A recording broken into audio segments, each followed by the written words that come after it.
David Grusch is getting a security clearance for another SCIF. We've got that and a lot more to talk about. It's time for another UFO News Roundup. So get in here. This is Jack with Cosmic Road. I talk about UFOs and the paranormal. Please hit like, please subscribe, please share on social media, and let me know what you think in the comments below.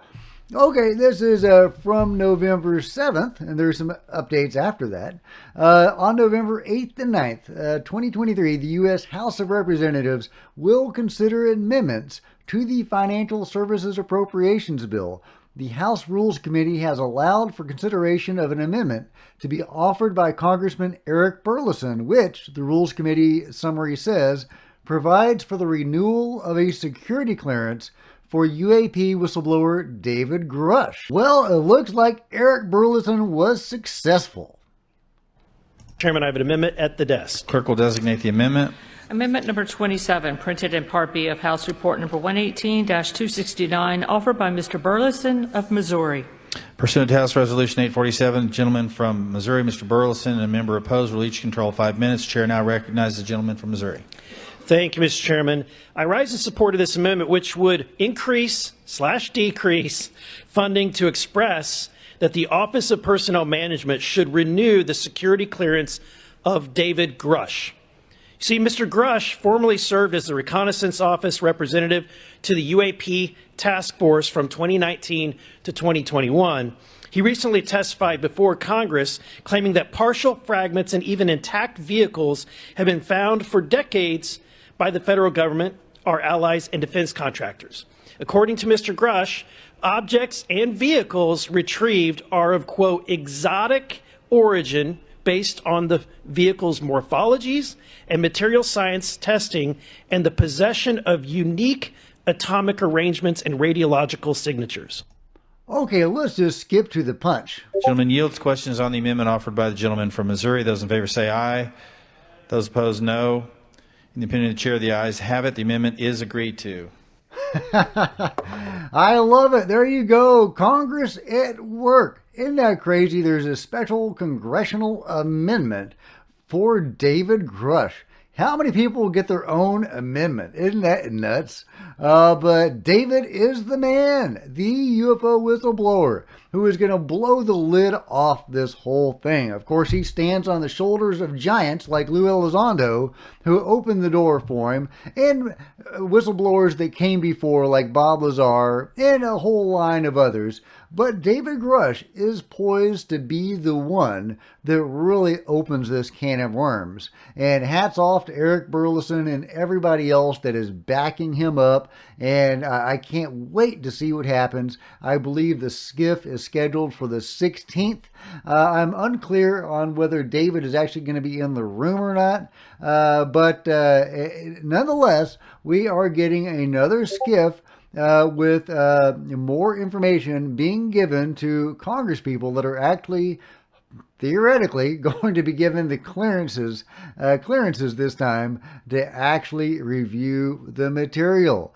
So is this the time, or is this another example of Lucy in the football? What do you guys think? Let me know in the comments below. Speaking of Lucy in the football, here's Temper Chat talking about the last SCIF and how he felt afterwards. More redeemed after the meeting, actually, and I was ticked off because you all know I'm ready. Let's get to the basics. Let's get to what Grusch was talking about. But no shape, form, or fashion did we get anything that Grusch. And basically, they let me see how I can say this. Basically, they didn't validify or condemn Grusch. Let's just leave it at that. So yeah, it didn't validify or condemn Grusch. They're just very neutral on Grusch. They didn't, apparently Dave didn't give much information at all in the first SCIF. So what do you think? Is the next SCIF going to be any different? Are they going to be able to get more now that David and the congresspeople are given the clearances? And, he's being he is being given this clearance so he can brief members of Congress. So I am assuming that he is going to be in the SCIF with them. So I am optimistic.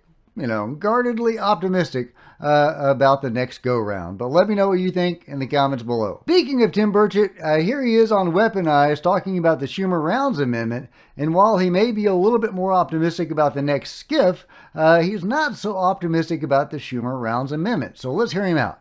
I'm afraid of it because I'm just afraid it's another level of bureaucracy. I'm going to go back and read it again. I just don't want another layer of bureaucracy. Maybe that's what it's going to take to pry it loose from their cold, dead fingers. But I'm just afraid they're going to provide it's going to be a clearinghouse, and they're going to say, this is is it a national security issue? And they're going to say, then 95% of it, they're going to say, what I've found when I've asked about specifics, they say, oh, it's a national security issue, Burchett. I can't let you see that or whatever, or it can't be made available to the public. And that's what and they just put that stamp on it arbitrarily, and then we end up locking up more files than we had before. And then it becomes a clearinghouse for all the other departments who maybe want to do the right thing. And if we get somebody that thinks like we do in there, that's great. But it's kind of like religion. If you're preaching my religion, it's okay, but I ain't so sure about yours. Yeah, right. So it all depends on who is on that gatekeeping committee, and that's kind of the problem with this whole arrangement. But, like he says, we may have to have that bureaucracy to get anywhere. There needs to be some sort of body in Congress that can get all this information and that can give it to the public. Do I trust the gatekeeping committee? No. I'm not encouraged by Danny Sheehan's picks for it so far. We'll see where that goes. But one of them is a former intelligence director who has not revealed anything to the public, and in fact has a fairly spotty reputation on the truth and disinformation. It is what it is, and we'll see where things go from there. Why is there an image of an elephant at the ancient Zapotec site of Monte Alban in Oaxaca, I'm not going to say that right, Mexico? What is going on here? Come on, how can they have known about elephants in Mexico a long time ago, guys? You tell me, is that an elephant? It sure looks like an elephant. I mean, could it be some exaggerated anteater or something? I don't know, but to me it sure looks like an elephant. And again, that's one more piece of evidence for Atlantis, or at least some ancient super civilization that had a global reach and that connected cultures across the world. Meanwhile, check this out. There's a piece of technology called the Halo from Prophetic AI. So it is a technology to stabilize lucid dreams. It may seem futuristic or even impossible, but the technology is already here. The key lies in transcranial ultrasound, a neurostimulation technology that has proven to be a safe and reliable way to induce and stabilize brain states. Transcranial ultrasound can direct focused mechanical energy, sound waves through the skull at millimeter resolution to reach deep brain structures that are inaccessible to conventional electrostimulation technologies like TDCS. In order to use transcranial ultrasound to induce and stabilize lucid dreams, we need to know two things. What areas of the brain do you need to stimulate? What ultrasound frequency is optimal for inducing and sustaining lucid dreams? The Halo is a neurostimulation device that is capable of both collecting EEG data and stimulating the brain with transcranial ultrasound.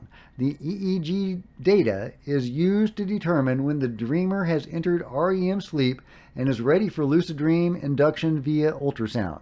The data collected by the Halo is processed by a proprietary neural transformer architecture that runs on the Prophetic app paired with the headset. Think of it as Halo's autopilot that will improve the user's ability to induce lucid dreams and stabilize those dreams once they've begun. At the same time, it will provide unique insights into the user's sleep fitness.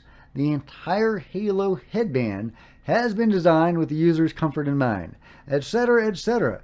But yeah, so check it out. There's a new piece of technology being designed to stabilize dreams and provide lucid dreams. I've been trying to have lucid dreams for a long time, and I'm sure some of you probably have as well. Maybe some of you guys have perfected it, and if you have, chime in the comments below and let me know your experiences. But it's definitely something that I've been hoping to achieve and working toward, and I've bought a couple of technical devices in the past to help me do that, to no effect so far.